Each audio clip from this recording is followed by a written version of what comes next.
introduce Nancy Ritchie. She's coming to us from Western Kentucky University, and I'm so thankful that she volunteered to do this presentation for us. This was one of the topics that came up on the training needs survey, along with more genealogy in general, but African American genealogy. So I'm going to pass this over to Nancy so she can do a better job of introducing herself and get started with the program. Thank you. Thank you, Beth. It's a pleasure for me to be with you this morning in this way. It's a little different, but I think we can get it done. I am so pleased to be able to talk about this topic. I'm coming at it from a person who loves genealogy myself, and then as a librarian who wants to be able to help everyone who comes to the reference desk. So that started my interest in the topic. So I even chose, of course, I chose the title, and I chose the theme or the PowerPoint that you see. It's dark, it's cloudy, and many times I think that's very representative of how it is when you start African American genealogy. It's very difficult to find your way sometimes. But so through this presentation, I hope at least to give librarians and researchers an idea of that there are resources out there, but it is a very difficult path. And so this will be just the simplest of introductions to the topic. And as a history major, I like to think of it as an unplowed field. This is an area for librarians, historians, anyone. This is an unplowed field that needs to be looked at, and more research needs to be done. And thankfully, it is being done. So I'll just get started here and talk to you a little bit about the resources, the problems, and then as a good librarian, lots of lists and places to look. African American genealogy is difficult, as it requires the reconstruction of a lineage using limited official records. As you know, our lives are all documented, but for African Americans, that was not so. And so finding those records, that is one of the biggest part of the problems. So when you start for an African American genealogist, or for anyone, of course, you want to start with yourself. How far back do you think that your American family name goes? Is there cultural significance of your surname? Was that name ever changed in recent memory? What do you know about your parents and your grandparents? Look and see if there are family heirlooms, primary source documents, even among your family.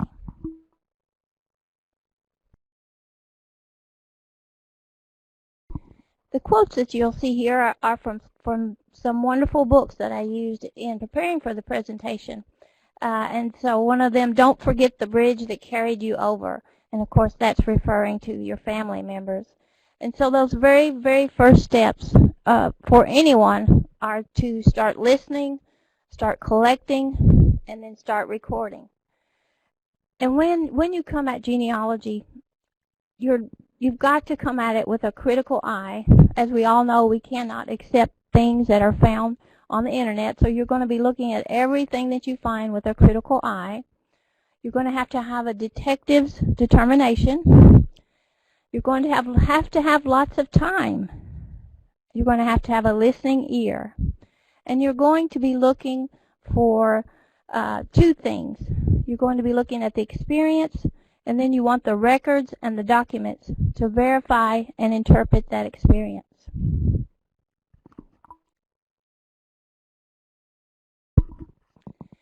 So going back, you're going to be looking at oral history. You're going to interview the living about the dead. You're looking for those names, dates, places, and relationships, and you're going to document the immediate family and, of course, then collateral relatives. The importance of oral history in African American genealogy cannot be understated. There's a neat story from Alex Haley when he talks about the importance of oral history. He mentions in one of his books about, he says, when I was a little boy, I lived in a little town which you probably never heard of called Henning, Tennessee, about 50 miles north of Memphis. He lived there with his grandmother, and he talks about the large amount of visitors that would come. And there were two aunts in particular that would come, an Aunt Plus and Aunt Liz, and they would come, he thought, from exotic places like St. Louis and Kansas City. And every evening after the supper dishes were washed, they would go out on the front porch and sit in cane-bottom rocking chairs. And he would always sit behind his grandma's chair. And every single evening of those summers, unless there was some particularly hot topic of gossip going on, they would talk about that self-same thing. It was bits and pieces and patches of what I would later learn was a long narrative history of the family that had been passed down literally across the generations. So again, the idea of oral history in African American genealogy is so important because that simply may be the only scraps of information that you will have to go on. So that again, that oral history is so important. So you need to be interviewing the living about the dead, finding out what they know, what they heard, and again, looking for scraps and bits and pieces of information. There are going to be three major kinds of records to research. There are going to be recent records, which of course will be far easier to find. There are going to be transition records, those records from slavery to freedom, and then slave records.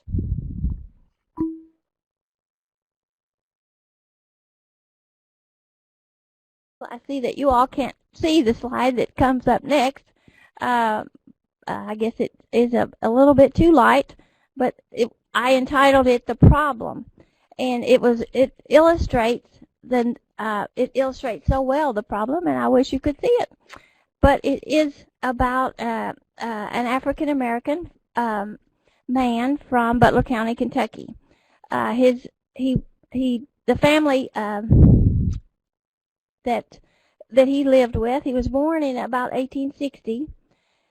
So in 1870, he's listed as William Helm. In 1880, he's listed as William Moore. In 1900, he's listed as Smuger Wade. In 1910, he's going by his middle name, Alvis Wade. In 1920, he's listed as Smuger Moore. And then in 1930, he's listed as Smuger Hampton. So he is taking the name of whatever family he's living with. So just to give you an idea, that's just a good example of how quickly, in that period of time of 10 years, the name is changing. He's taking the name of whatever family that he happens to be living with at the time. So you would think that it's 5 different people, but it's actually one person. So you have to follow not only the individual, but you have to look at the family. So where do you look, and where do you start? This is a wonderful list of places that I would never have even thought of looking at these types of sources. And again, you're going to be collecting evidence from those vital statistics, which are relatively easy to find before 1870. You want to be looking at the ancestral place and the home and the ancestral church, very important in African American genealogy. It is a central institution of African American life outside the family. And again, you're not going to benefit like centralized genealogy from others' research. This is, again, going to be plowing that new ground. So when you think of places to look, as I mentioned, some of these, that I would have thought of, I would have known to be aware of, but many of them I was not. For instance, insurance policies, employment records pre-1900, black newspapers, which are now online, If you go to the Library of Congress site, Chronicling America, you'll see many African American newspapers, full text. They're online. Cemetery headstones, as we all know, and then county courthouse registers, and then even these institutional records. These are things that, as I said, some that I would have been aware of and would have used myself, but others that I would not have thought to look. Again, then, where to look? At the library here at Special Collections at Western, we have a wonderful photograph collection. And so as I go through those, I'm pleased when I can find something like this. So this is a photograph that we have, and sadly, many photographs are unidentified, but this one is very well identified, as you can see. Someone has taken the time to put on the back that this was Jack Taylor, born in 1830 in the Elrod family. Then you can see, when he was 14, purchased by Allen Taylor. And then Jack Taylor married Mason Thacker. And so you can see what wonderful information the person included here and how helpful that is. And so the idea of finding a photograph with that much information on it. So just a sample of what you can find in places that you might not be aware of looking. As I mentioned, those transition records. So 1870, this is going to be the transition from slavery to freedom. It was a very important year for African American, and as they were, again, the first time to be listed formally by name on the census pages, not just tally marks on a page. And you can see the quote here then, after 1870, researching your ancestors, African American ancestors during slavery, becomes researching the owners of your ancestors. So this where the quote came from, the researcher is, to study ourselves, we must study them, and she's talking about the slaveholders. Also, as you look through those records, you're looking at the property of the slave owner in the area where you know your ancestor was. You start with that 1870 census. Locate your ancestors as a household unit or group to see what members are in the family and their probable ages in 1860. Then that can help you go back farther. Look at the history of the county where they are found. Use the slave schedules then for 1850 and 1860. And then again, looking at county records like deeds, tract books, and tax list. Use maps, many times listed as the owners of the property on certain maps. So that 1870 census, again, would have been the first to list all African Americans by name, and so often it is the first official record of a surname for former slaves. Pay particular interest to the date and the place of the birth listed for former slaves and their families. This will be a gateway to searching as you look at more and more of those official records as you go back.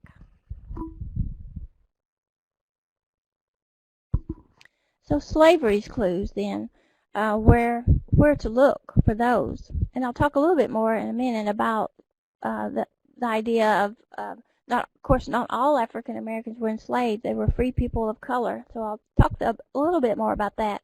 But then for slavery's clues, so these are places that you can begin to look. But remember, don't trust the index. Sometimes you have to look at a census record. We all know, as we've looked at genealogy, how the transcribers have butchered those names. I have found my surname spelled in 5 different ways. I could not find a certain relative, and it turned out they were spelling it R-I-C-K-E-Y, so completely different than I would have ever thought to look. So don't trust the index. Sometimes it's a matter of frame by frame looking at materials, microfilm materials. And again, look at the adjacent counties and the states.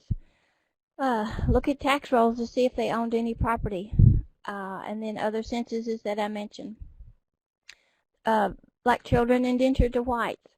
And all of those, the 1850, 1860 mortality schedules listed slaves. And then school censuses, and then that last there, the 1890 schedule of surviving soldiers of the Civil War. So once you've identified the last slave owner, the next step is to research the history of slavery, and you want to understand the conditions and laws, and it's so foreign to us today that you'll need to understand that a slave owner, of course, that was property, and that bought and sold, and then you can understand a little bit more about what might have happened to the ancestor. But keep in mind keep in mind that only about 15% of former slaves took their last slave owner's surname, and that was very surprising to me. Some took the surname of people they admired, such as Lincoln or Washington, and some took a surname that they'd been using for many years without the knowledge of the slave owner. So again, that idea of that I don't even know my name, that's where that would come in. So, and that is in part what makes it so difficult. More places to look. So, as I mentioned, the idea of property, look at the inventories and wills of those slave owners, and they did name slaves. We have here at the Kentucky building a register of slaves, and it gives some very good information and does include names. So you're going to have to look at those kind of records, and you won't find those at a courthouse. You're going to have to find those in special collections, libraries, and other places besides a courthouse. The slave owner, again, the financial records, the buying, the selling, the hiring of other slaves, slave owner diaries, the advertisements, bills of sales at courthouse, the slave owner burial records, and then church records and minutes. And even in some diaries, the concubines are mentioned. Locally, I'll give you an idea of some things. This is a wonderful, at the Kentucky Military History Museum, you can see a William Graham. There was a photo included. So these are discharge papers. So this is another place that I had not thought to look. But they have, this is a sample of the type of records that they have.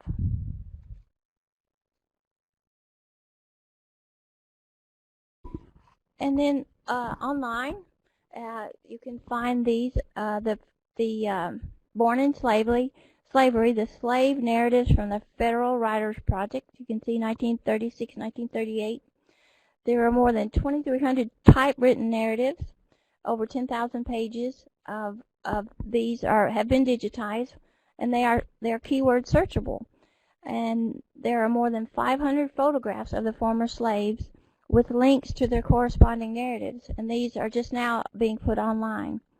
Approximately 200 of these photographs in this collection have never before been publicly available because they were originally rejected for inclusion in the published narratives. So what you see here on the screenshot is a shot from the online database of the Slave Narratives Federal Writers Project, and then in the corner, someone has taken it down to Kentucky and simply put together a book of the slave narratives of those listed as being associated with Kentucky. So this is highly recommended because they will talk about the slave owner, they'll talk about where they were born, and so these are very, very recommended. Hey, Nancy. Yes. Kim made a interesting point over in the chat about looking at deed records. Oh yes, I mean those are definitely, you'll find in the as a part of the inventories and the deed books, you'll find those listed also. That's a great point, Kim. Thank you.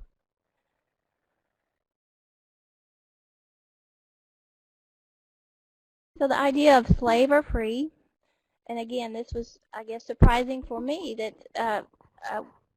slavery was so pervasive, but we must remember that not all African Americans were slaves. Again, African American genealogists say that there was at least one free person for every 10 ancestors. And then how could they earn their freedom? Of course, by serving in the military.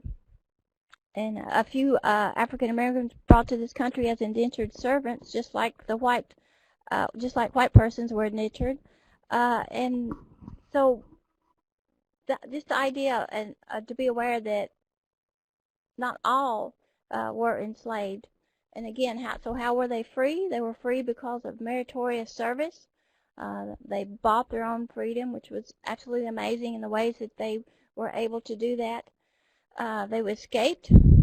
Freedom sometimes granted by the owner, sometimes through Revolutionary War or other service, or simply that they were never enslaved at all.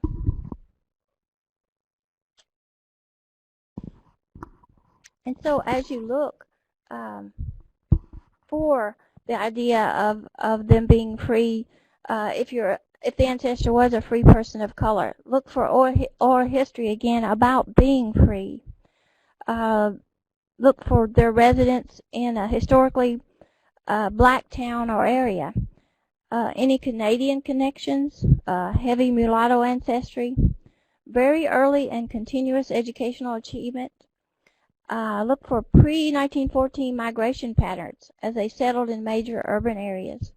Look for the residents outside the South in 1870, and then again residents in southern states or cities that were known to have large population areas of free blacks, such as you'll find those in Louisiana. And some more lists. And again, these are things that I would have not thought of until I had begun to look at this topic. The American Missionary Association records, the apprentice records. I was trying to think of some that would stand out to me. All of the Freedmen's Bureau's savings and trusts, the schools, their records. We have been donated some of the Freedmen's Bureau records here at the Kentucky building, and they are a great help. I'm trying to think, the poll tax, head tax, or capitation. Probate records we're all familiar with, but the Register of Violence Against Freedmen, that's official government publication, and sharecropper agreements, and then again those slave schedules for the 1850-1860.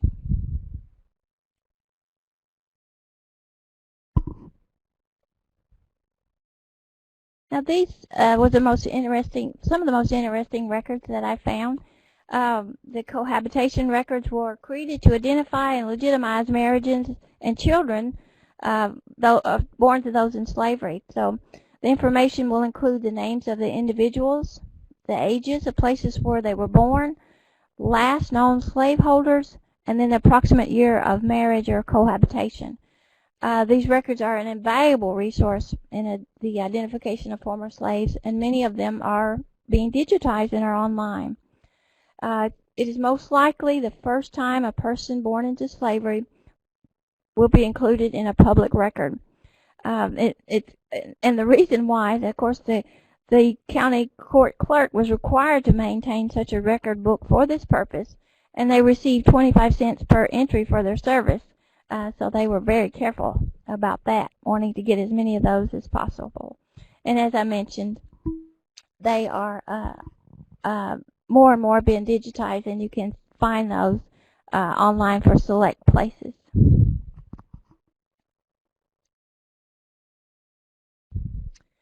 And then there is the Registers of Signatures of Depositors. I have to say that slowly. This one was a very interesting find for me and to learn about.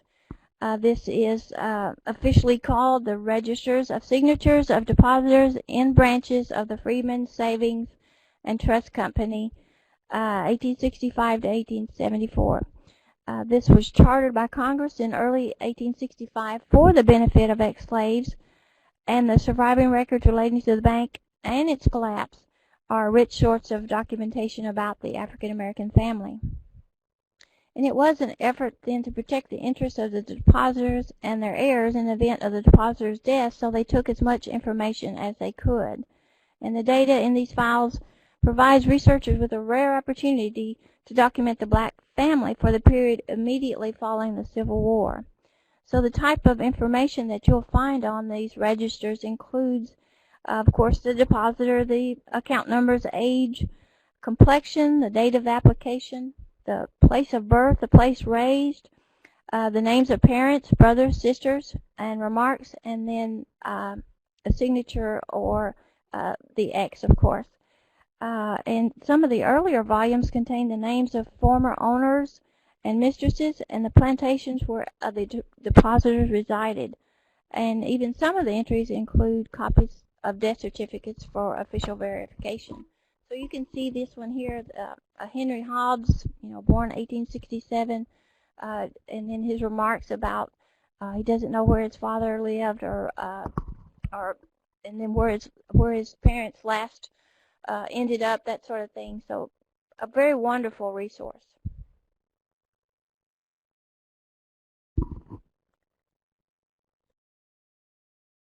And then, of course, I don't think I'm surprised all the time to find out that people are almost afraid to come to the Kentucky building here, that they don't realize that the Special Collections Library, because it's attached to a university, they think it's only for college students. So if you can let patrons know that these types of libraries, of course, are open to the public and available for research. And so I've tried to do that, get the word out here, because there are, in any special collections library, you're going to find that there are things in the library that are one-of-a-kind things. Of course, we're always telling students that. That's the idea of what a special collections means.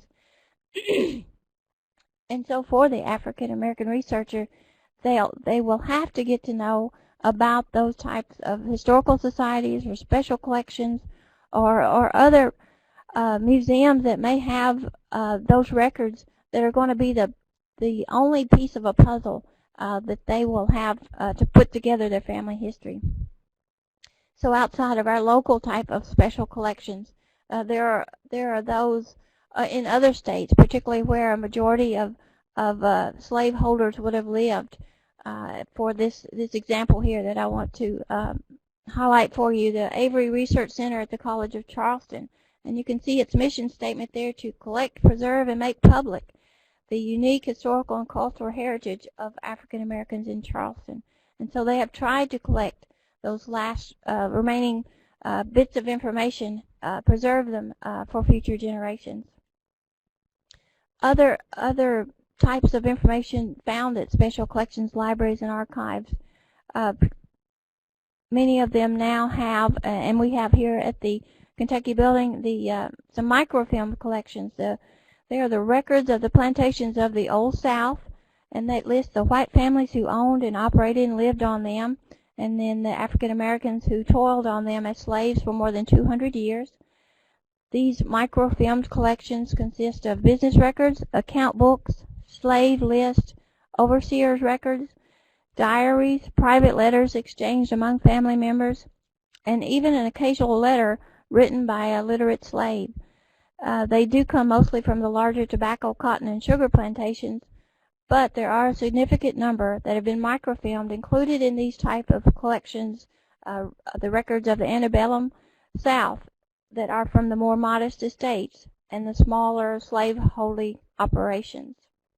So just be aware to tell patrons that there are other places to look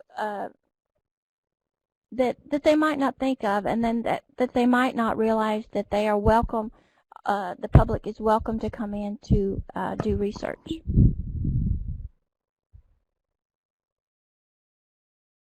And then some online sources. Thankfully, more and more of those are being put online. The Freedmen's Bureau records, and these were often just simply referred to, is actually called the Bureau of Refugees, Freedmen, and Abandoned Lands, but is often just referred to as the Freedmen's Bureau. So it was established by the War Department in 1865, and it supervised all the, supposedly, supervised all the relief and educational activities related to the refugees and freedmen, including rations and clothing and medicine and other assistance that was supposedly supposed to be given to them. So that does include some wonderful records. There are then also, if you'll type in American Odyssey, the African American research at the Library of Congress, you will find audio and visual introductions to beginning African American genealogy. Not lots of finding aids, not many records so far, but they are beginning to look at those.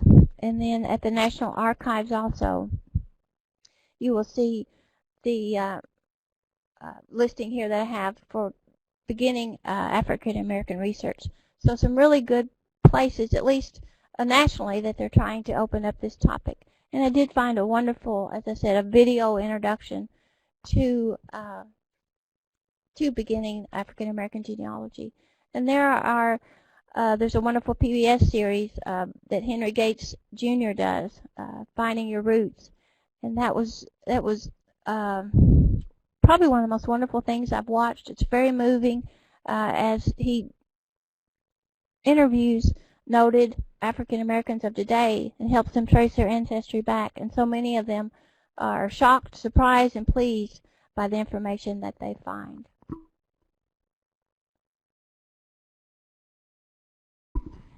These are examples of, again, that idea of the unplowed field, and I hope more and more librarians and historians will look at these materials. I recently, I did not include it here, but there is one that a friend did called African Americans in Butler County, Kentucky. So that has just been recently produced, and he spent over 5 years just researching African American life in Butler County, Kentucky. And then here are two other examples that I want you to know about.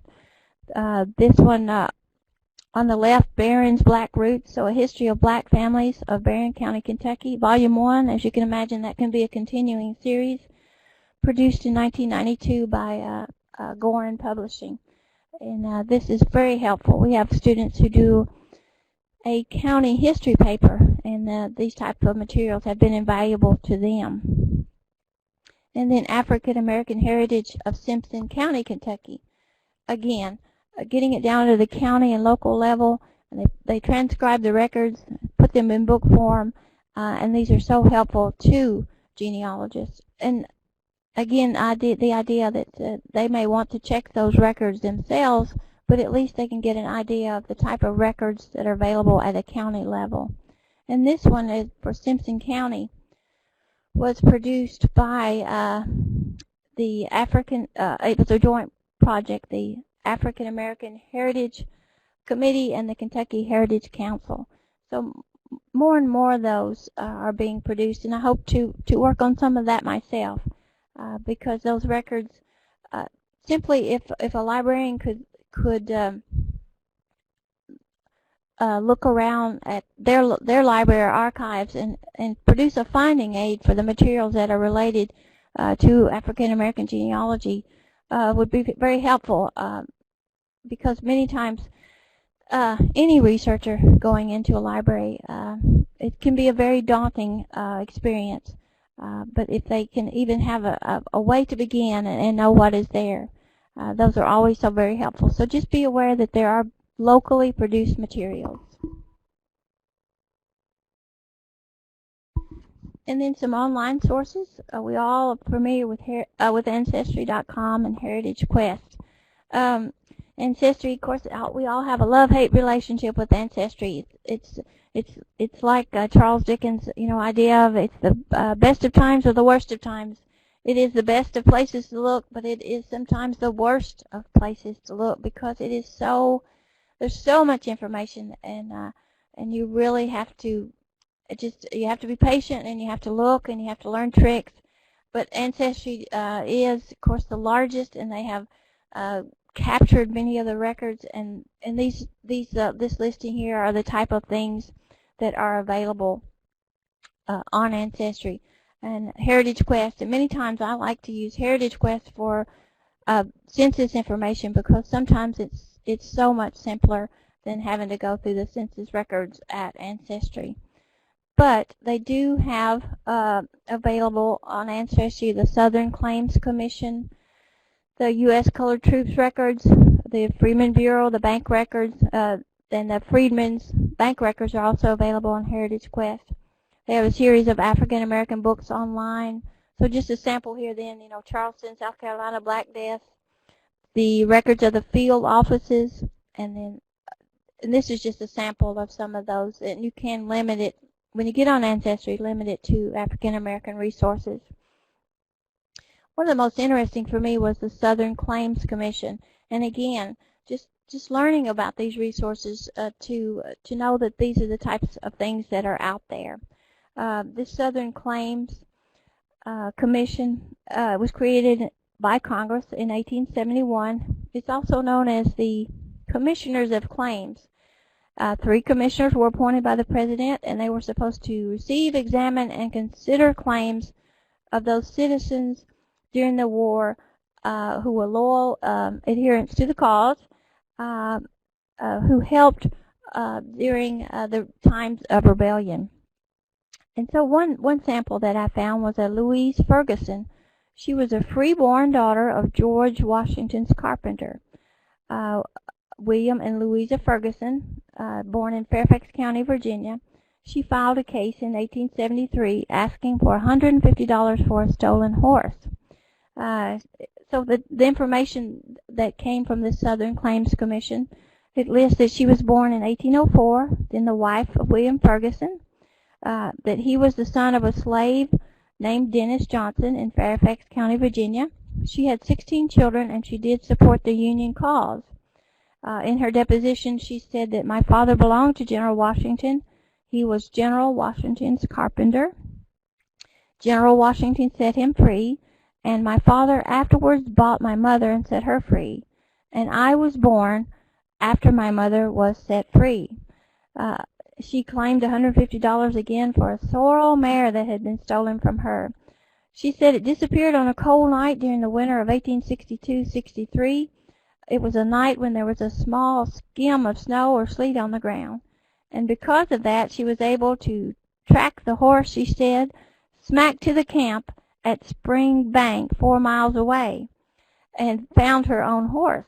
And she took this deposition, and her husband and other witnesses gave claim that the horse was stolen.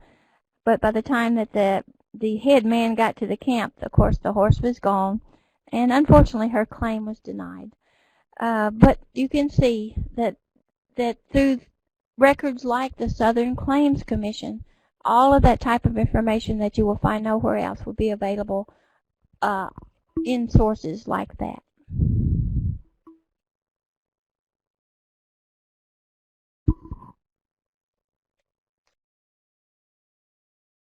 So as we look at African American genealogy, remember that you're going to have to look at an expanded range of sources.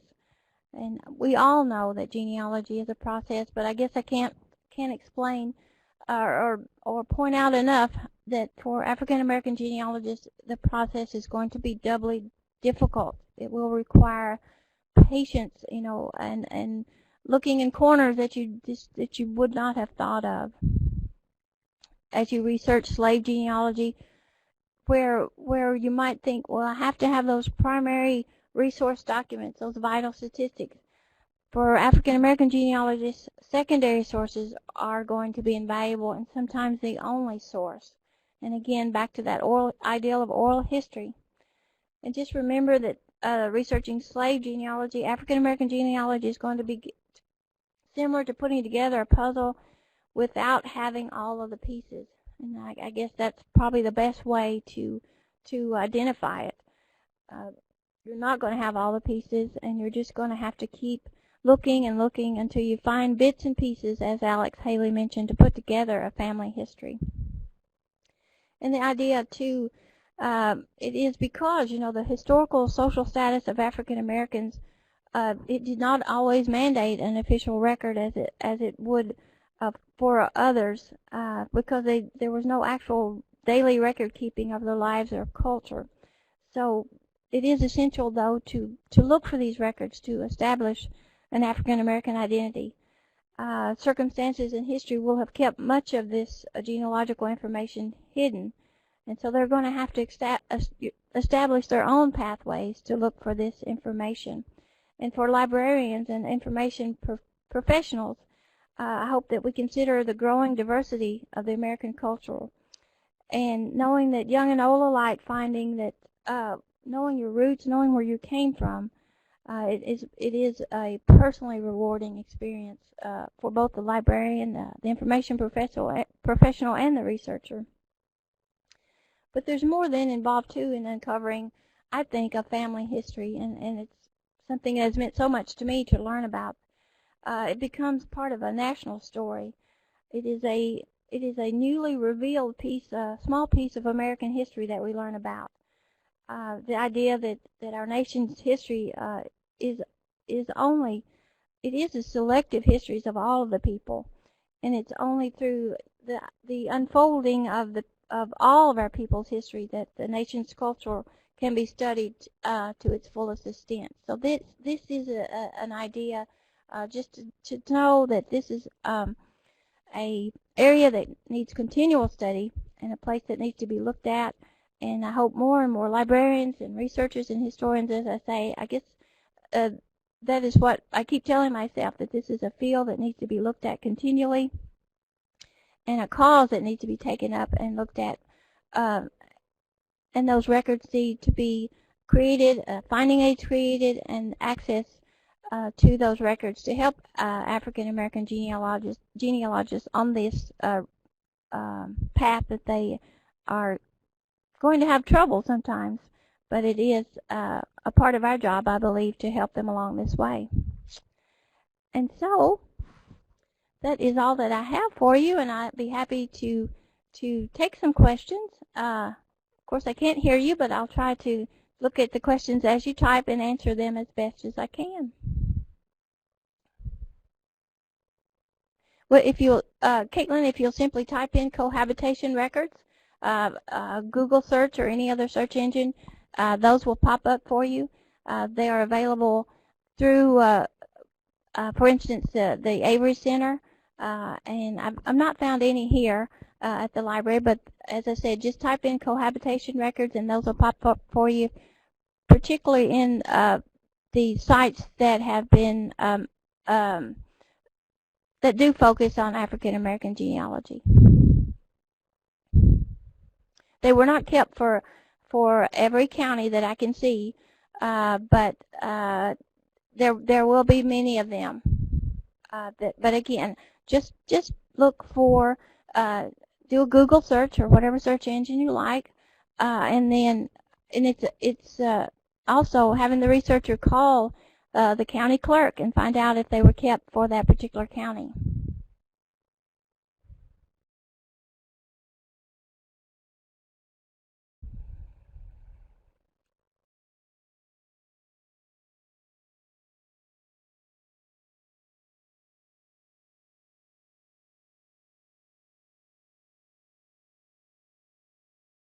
Yes, Amy,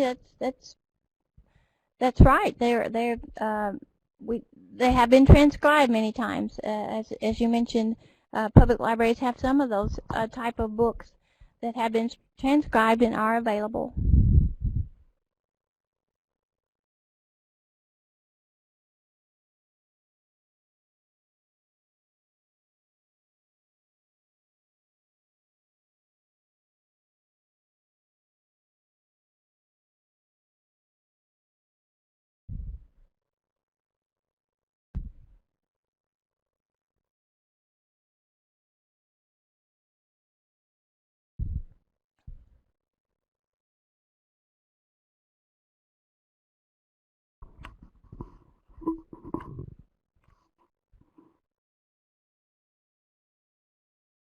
I can see that others are typing, so I'm waiting to look at some of those questions.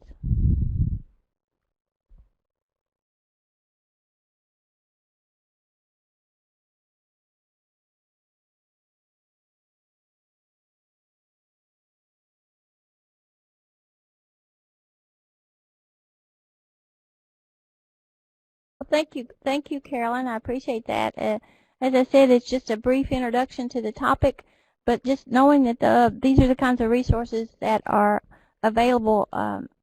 It makes it easier for us as librarians.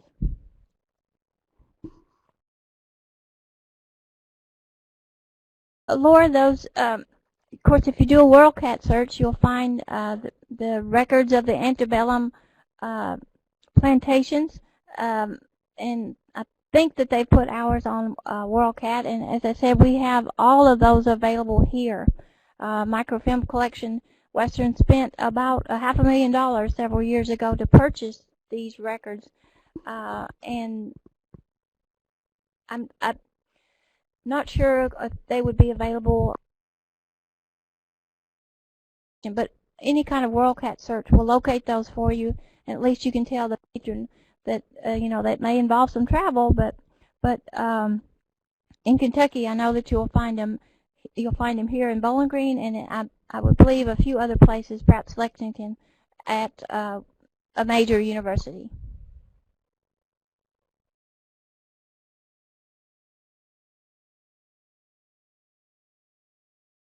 WorldCat, of course, is a wonderful source to look at. Just using keyword search there for African for records by using WorldCat.